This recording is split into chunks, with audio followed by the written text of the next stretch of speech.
Chapter 12. Mrs. Twit may have been ugly and she may have been beastly, but she was not stupid. High up there in the sky, she had a bright idea. "If I can get rid of some of these balloons," she said to herself, "I will stop going up and start coming down." She began biting through the strings that held the balloons to her wrists and arms and necks and hair. Each time she bit through a string and let the balloon float away, the upward pull got less and her rate of climb slowed down. When she'd bitten through 20 strings, she stopped going up altogether. She stayed still in the air. She bit through one more string. Very, very slowly she began to float downwards. It was a calm day. There was no wind at all.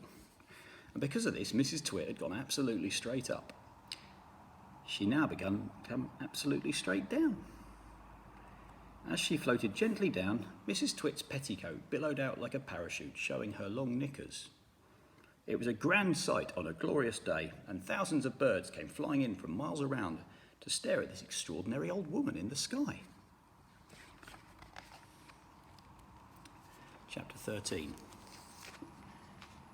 Mr. Twit, who thought he had seen his ugly wife for the last time, was sitting in the garden celebrating with a mug of beer. Silently, Mrs. Twit came floating down.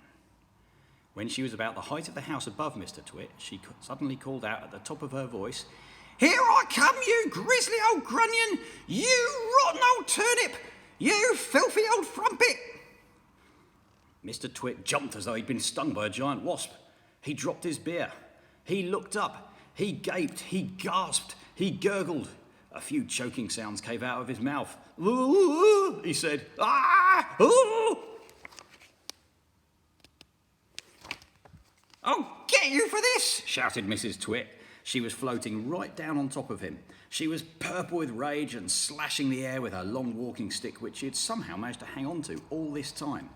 "I'll swish you to a swazzle," she shouted. "I'll swash you to a swizzle! I'll nash you to a nozzle! I'll nosh you to a nuzzle!" And before Mr. Twit had time to run away, this bundle of balloons and petticoats and fiery fury landed right on top of him, lashing out with the stick and cracking him all over his body.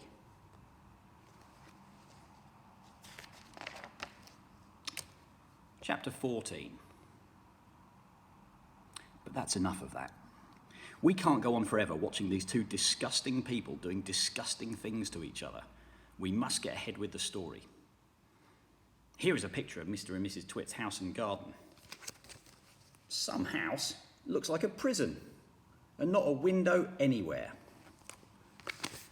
"Who wants windows?" Mr. Twit had said when they were building it. "Who wants every Tom, Dick and Harry peeping in to see what you're doing?"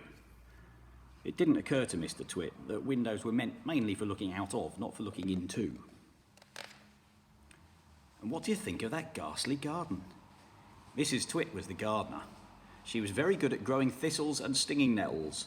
"I always grow plenty of spiky thistles and plenty of stinging nettles," she used to say. "They keep out those nosy little children." Near the house you can see Mr. Twit's work shed. To one side there is the big dead tree. It never has any leaves on it because it's dead. And not far from the tree you can see the monkey cage. There are 4 monkeys in it. They belong to Mr. Twit. You'll hear about them later.